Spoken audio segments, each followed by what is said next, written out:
Today we talk about how can you change your name on your MobiOffice app. We're going to figure out this solution on how you can do that on your app. So you just follow these ways, then it's going to work with you.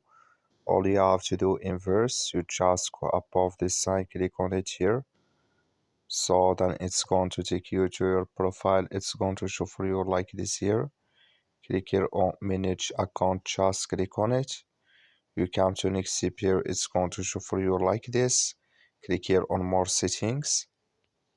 So when you click here on more settings, it's going to take you to this list.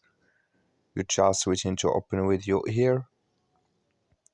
So then all you have to do next, you just click here on edit account. So then here can you change your name here. When you just click here on edit here, and here can you change your name. When you don't click here on save, then it's going to save with you. That's all. Thank you for watching. Don't forget to support us by liking, subscribe.